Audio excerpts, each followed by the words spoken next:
My lady and my lords, my name is Muthomi Thiankolu. My senior started addressing you on the fictional aspects of the case before you, and I'll focus on showing you why it is fiction.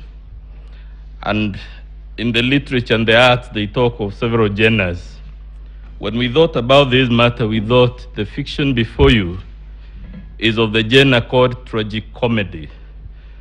That is a combination of comedy and tragedy. In terms of tragedy, we thought of Macbeth, and we thought of Macbeth talking about the demise of Lady Macbeth and the frustrations of life, and saying it is a story full of sound and fury which signifies nothing. I will tell you shortly why this petition before you is a work of fiction, and specifically a story full of sound and fury, what my colleagues have called shock and awe, but which signifies nothing. We thought of the comical bit of this case, that we have to engage this eminent court to hear spurious allegations, and the comedy we thought about is called Much Ado About Nothing. And we'll be hoping to persuade you that the case before you is not only full of sound and fury but signifying nothing, but is much ado about nothing. Lastly, we came closer home and thought of a work of fiction in the realm of comedy and tragedy by a son of East Africa called Shaban Roberts. That work is called Kusadikika. And many of you, my lords and ladies who have read it, you will find it is a work in which people are invited to believe every allegation, however spurious, however preposterous. And we suggest to you that maybe the petitioner himself is taking you to be that country called Kusadikika by Shaban Roberts, in which if you're told the sun rises in the north, you don't apply your mind.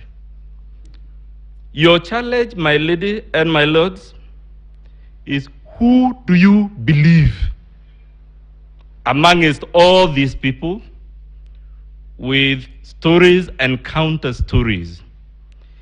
Is it the man whose name combines the names of two saints, John and Mark, and that name, Githongo, who was head of ethics in this country, but has the audacity to produce before you forged logs? And when he is called out, instead of profusely apologizing, he says you yet another affidavit full of ifs and buts. Is it Arnold Ochieng Oginga, advocate of the High Court of Kenya, a learned man, to be fair, but who produced to you documents that were disowned by all the presiding officers, and documents he hasn't told you where he has found them, and which my classmate Mr. Mahat was able to show you have actually been doctored to fit into the narrative of the fiction?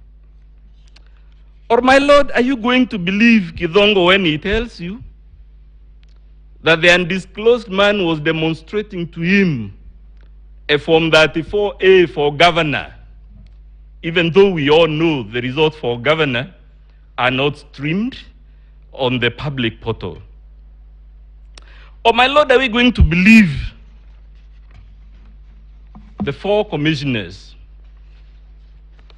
who we all saw day and night for 6 days and 6 nights? I use the word deliberately, my lady, because we never left our TV screens. 6 days, 6 nights.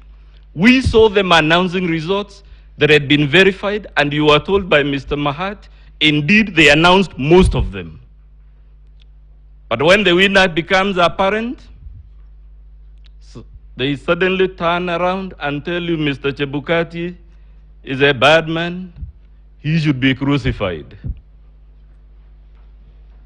Are those the people we are going to believe, my ladies and my lords?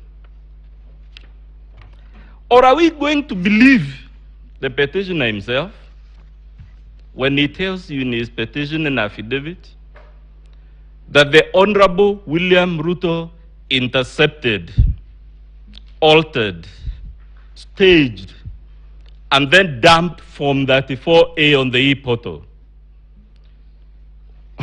My lady, why we thought this was the most elementary attempt at the fiction, if you do your math, what the petitioner was telling you is that the Honorable William Ruto was intercepting and changing on average 23 Forms 34A per second in the span of 8 minutes that he claims we staged, dumped, and altered over 11,000 Forms 34A.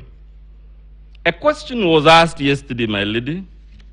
How do you and when do you change a Form 34A? And I will invite you to note from the structure of that form that most of the data comes pre-printed. The name of the polling station is pre-printed, the serial number. So the only things you would alter on that form are actually the things written by hand, either by the presiding officer or by the agents or the deputy presiding officer. 3 clusters of people. In the event there are 4 agents, we are talking handwritings of about 7 people. And you're being told the Honorable William Ruto had the capacity to intercept these forms, 11,000 of them in 8 minutes, and alter them. It is in the realm of fiction. And I suggest perhaps politicians should stick to politics and leave fiction to artists. Or are you going to believe, my lady, when you're told that the Honorable William Ruto had this young man with a laptop at the National Tallying Center, and that this is the laptop he was using to do these things called dumping, staging, and whatever not? I think we may have our own views about various citizens, my lady and my lords, but I am struggling to understand who is this fraudster that would walk to a laptop not in some remote place, some inaccessible place where all he has is the network, but he would go to the National Tallying Center with a laptop, and the only reason he has that laptop is to intercept results in the full glare of our TV cameras, in the full glare of all those security men and women that are in that tallying center, under the eagle eye of all the agents. It is simply spurious.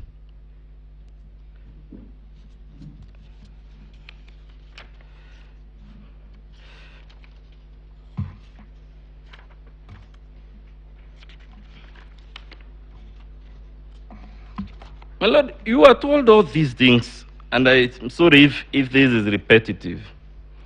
The least we would expect is you to be shown a Form 34A that was altered, and not the ones they have cooked as a work of fiction.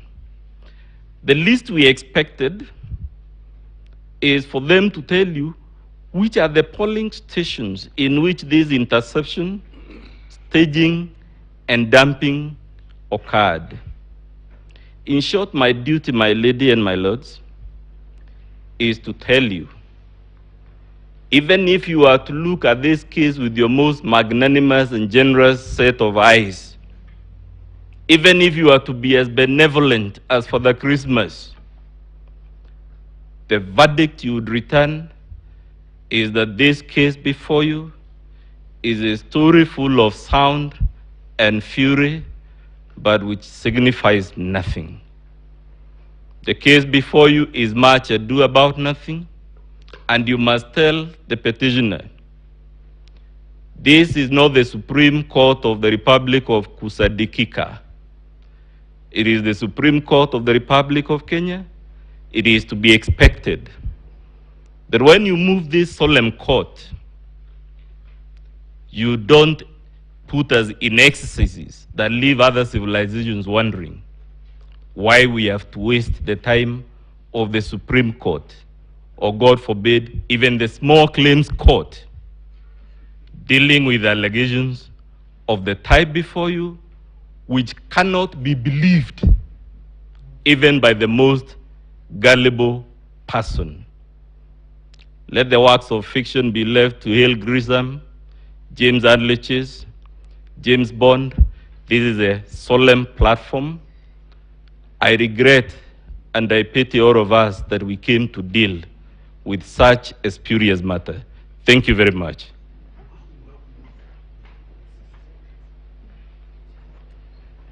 I see the ground now, my lady, to my learned friend, Melissa Ngania. She'll take over on issue number 4 and 5.